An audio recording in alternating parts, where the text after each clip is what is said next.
our News 1226 family to yours, have a very happy holiday season. News 12, on your side, breaking news.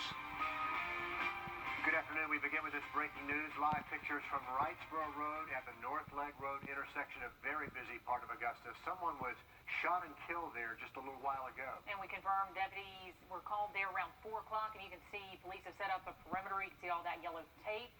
Traffic is only flowing in one direction on the North Leg side of the road, but you see that white tent in the background. That is where they are working with some sort of evidence over there. We're probably not going to stay on this too long because we don't want to show you too much, but we will keep you posted on what we find with this shooting. We know there has been a fatality. More breaking news. Kelly Loeffler has canceled her appearance at a rally in Savannah with Mike Pence after a member of her campaign staff was killed in a crash this afternoon near Savannah. Harrison Deal died on I-16 this afternoon. 3 other people were injured in that crash, and because of the death, Governor Kemp also canceled his appearance. We have new COVID numbers just announced this afternoon. A huge increase in Georgia and South Carolina. Starting with the Georgia numbers, 5,000 cases in the last 24 hours. The next largest daily total was 4,700. That was back in July. Same story on the South Carolina side, 2,500 new cases reported. When South Carolina DHAC released the numbers this afternoon, they said this is the highest since the pandemic began. They said, quote, "It's clear that our state and nation are at a pivotal point in this pandemic." They say household spread is contributing to a lot of cases. DHAC says even though we are closer to a vaccine, the general public, you and me, probably won't have access to it for several months. And because of that, DHAC says you've got to stick to what works right now. That is masks, social distancing, quarantining, and, of course, testing. Moving on now, trash and algae, flooding, just some of the things that make Lake Olmsted not just an eyesore, but an inconvenience to those who live near it and spend time there. But now Augusta is doing something about it. The city is starting a year-long project to dredge the lake. The Savannah Riverkeeper says it'll help with flooding and make the area look a lot nicer. Our Sydney Heiberger takes a closer look at all the preparations and what it all will mean. Augusta's engineering department tells me this project is 10 years in the making. Right now, contractors have already started their prep work, but dredging on the actual lake won't start until after the first of the year.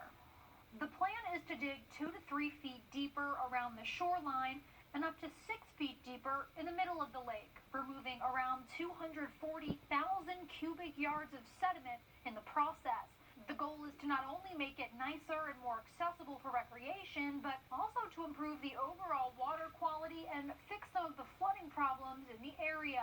Experts hope having a deeper lake with less sediment should improve bacteria levels as well. Not only does the Savannah Riverkeeper think this is an important step in returning Lake Olmsted to the place it once was, but she also thinks it's an important step in improving the overall health of the environment there. And this is a long time coming. It's unfortunate. It's going to cost a lot more than anybody hoped, but moving forward, it'll make a big difference for not only the resiliency, the flood resiliency for this area, but I think the recreational opportunities as well. Augusta Engineering tells me this project is costing the city $6 million. Where that money is coming from, tonight on News 12 at 6 o'clock. In Augusta, Sydney Heiberger on your side. Also today, Columbia County officials voting unanimously to split off on their own when it comes to legal matters. Now an Augusta judge is making a move, trying to keep everyone together. Judge Carl Brown making the committee to preserve the Augusta Judicial Circuit with the goal of keeping the Richmond, Columbia, and Burke County Circuit as one unit, as it has been. Right now, there's one district attorney for all those counties. Columbia County's vote asked the state to let them have their own separate judicial circuits. Much more news ahead after we give you a live look at downtown Augusta. We've had some cloud cover moving in, and Riley's been tracking some rain on live Doppler Max radar. And we do have a front that's going to move through this evening, bringing up those rain chances for us. So if you haven't seen rain just yet, it does look likely over the next several hours as this front does get closer towards us. We've already seen a few showers across the metro and our eastern counties now as that first initial wave does move off towards the east. And now we're going to see this second wave move in over the next couple of hours. So this is the main front that's still well off towards our west near metro Atlanta, but this is going to be moving quickly and bringing us some breezy conditions through this evening into tonight. A closer look at the metro here in Augusta. We are reporting some just light showers here inside Bobby Jones. Those do extend towards downtown Aiken, where unfortunately they did have to cancel their tree lighting today or tonight for this risk of inclement weather. Just some light showers in the southern CSRA, and that's one thing else I should mention. We're not really expecting too impactful of weather with this. Just some nuisance showers. We'll have more on the forecast of when they're expected to clear out in just a little bit. While the debate over the Georgia recount isn't over, the actual...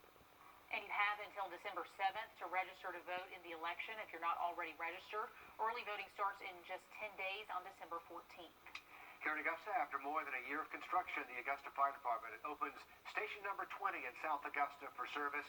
It is right off Old Highway 1 in Hepzibah. The $3.2 million facility features 5 private bedrooms, 3 bathrooms. Station 20 will also house the department's Mobile Emergency Operations Center. This is the second new fire station in Augusta for the fire and EMA that they've opened in 2020. This time of year, it's all about being grateful and giving back, and we're so lucky to have one of the best children's hospitals in the country right here at home. And today, Cliff Bennett joining us live from the Children's Hospital of Georgia on the second day of the Cares for Kids Radiothon. So, Cliff, how are things going over there? 2 hours of our second day here of the 20th annual Cares for Kids Radiothon for this Children's Hospital of Georgia. Our last batch of operators now from Fringe Hair Salon. Hi, ladies. They're ready to take your calls right now, and it's time for you to pick up the phone and become a miracle maker. Make your donations at 866-412-5437. You can also call 706-922-5437. If you'd like to just go ahead and text the keyword CHOG, that's C-H-O-G, to 51555, or if you're in front of your computer, head online to caresforkidsradiothon.com. A couple of numbers here for you. On average, we have roughly 4,000 kids that spend the night here yearly. We even have almost 5 times as many that come into the ER. No child or family is ever turned away from the Children's Hospital of Georgia, regardless of their ability to pay. That's why they write off millions of dollars in bills every year. That's why we need your help, especially this holiday season with COVID. Again, caresforkidsradiothon.com or text CHOG, C-H-O-G, to 51555. Live from the Children's Hospital of Georgia, our Cares for Kids Radiothon, it's Cliff Bennett. Easily the best money you could spend this holiday season, Cliff. Thank you. Taking a live look now over at the City of Aiken Visitor Center. Today kicks off their 4th annual Festival of Trees, and the lights just flicked on today at 4 o'clock on some of these beautiful trees.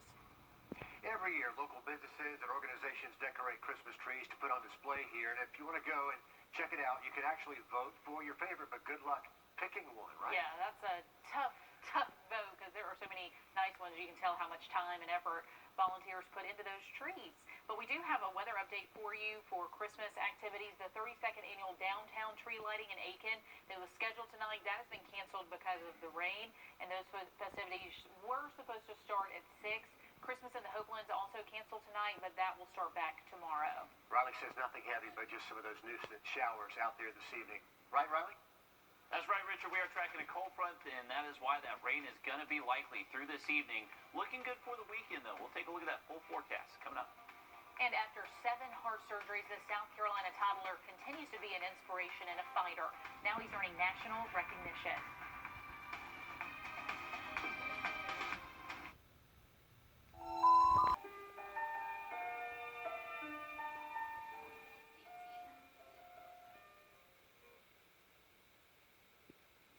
If you saw 4-year-old Joey running around and playing, you'd never know the trials he's faced already. After 7 surgeries, his family says he continues to inspire everyone around him. Tim Guidera brings us the story of the South Carolina toddler born without part of his heart. To see my baby, running and playing, I tell you, it's our motivation. They are truly why we're living. Lakeisha Williams and her husband have been motivated to fight for their youngest child since before he was born, when they received unexpected news at his 5-month prenatal visit. Oh, great, it's a boy! But then they realized that they didn't see a part of his heart. My miracle baby is living and functioning with half of a heart. So we have been through multiple surgeries at MUSC. He has to date 7 surgeries. heart surgeries. 5 of them were open heart surgeries. The first was actually when he was only 3 days old. And every day of his life since, 4-year-old Joey has been an inspiration to his family, to anyone who has heard his story, and to the American Heart Association, which selected him as their 2020 Open Your Heart honoree. They are just an incredible testament to staying diligent and faithful through trials. They have gone through so much, and Joey is such a trooper.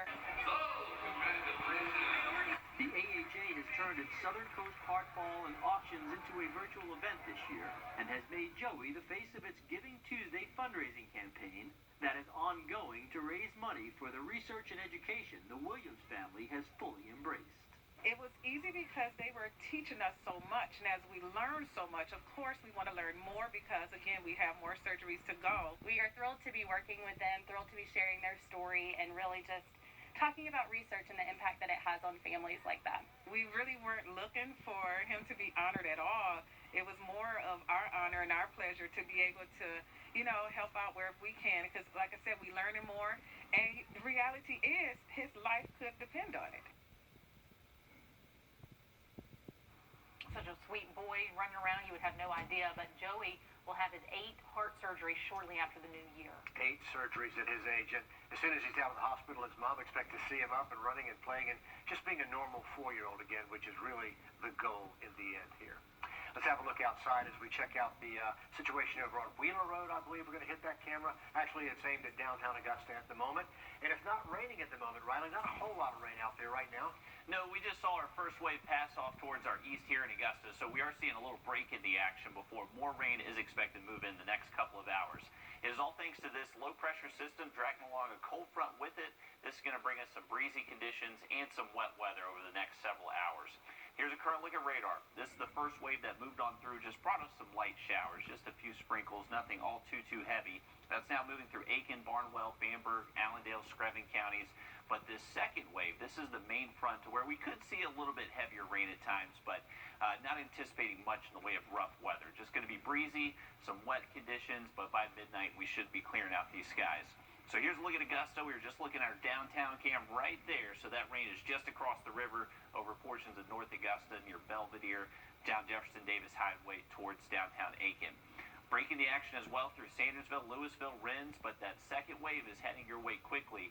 This is going to be a fast-moving front. So once this heavy rain, this second wave does start for you, it should be moving east of you within about an hour or so.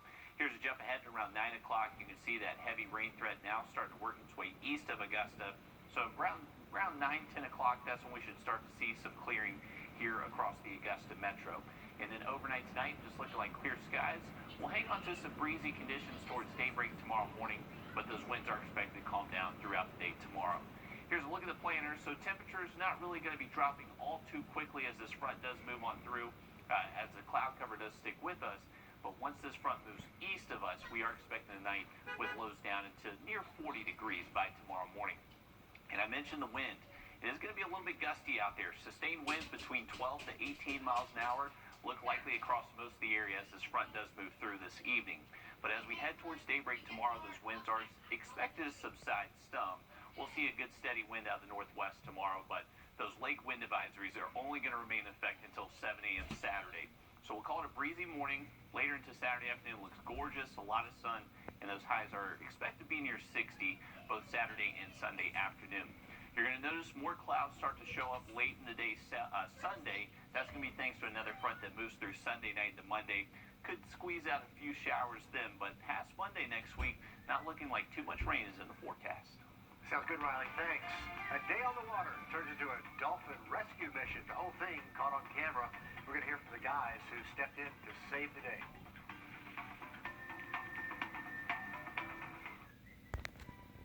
I'm David Wrdw, and I approve this message. An amazing rescue caught on camera. A desperate dolphin in Florida tangled up in a fisherman's line. A couple of friends happen to be in the right place at the right time. Carrie Sanders has more on that for us. A jet ski joyride off the coast of Florida quickly turned into a dolphin rescue mission, and the entire incredible encounter was caught on camera. Oh, hey, she's caught. Nicholas Taduri and Craig Gooden spotted the sea creature tangled in commercial fishing gear. Watch out! She's caught in a net. The dolphin, weighed down by the thick ropes, thrashing, but unable to get free.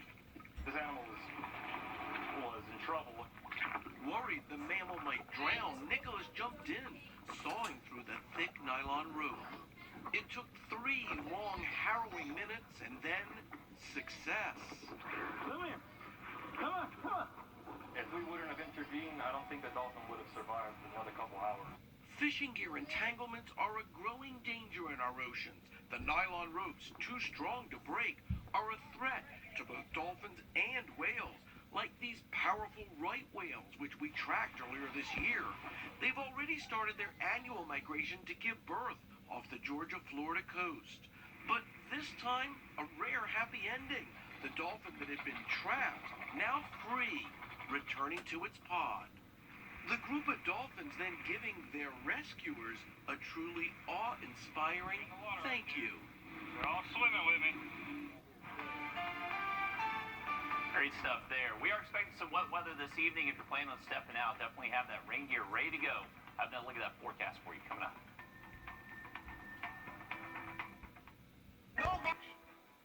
News 12 would like to wish you a Merry Christmas and a Happy New Year.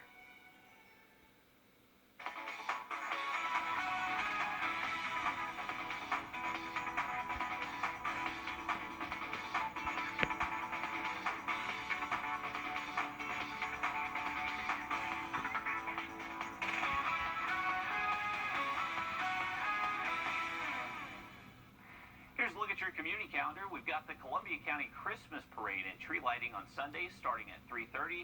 Santa Claus will light the tree at the Evans Town Center Park at about 7 that night, followed up by fireworks and live music. And the weather looks great for that. Should be fantastic this weekend. But for this evening, you can see the ominous skies behind me. This is looking west from our Grovetown camp. This is the main front bringing a wall of showers up ahead of it. This is what we're anticipating to move in through this evening. So rain chances looking pretty good over the next couple of hours. Expecting all this rain to clear out by around 9-10 o'clock later this evening. And then for the weekend, we're expecting very nice weather. Lots of sun on Saturday. Could still hang on to some breezy conditions early Saturday morning, but generally throughout the day, not too bad. Sunday, you're going to notice more clouds start to show up as we head later into the day. That's going to be thanks to another front that moves through Sunday night to Monday. Could squeeze out a few showers then, but past Monday, looking dry and cooler next week. Coming up, so many people facing food insecurity as we head into the holidays. Golden Harvest working right now to help out, but not without challenges. First at 5 continues in 3 minutes.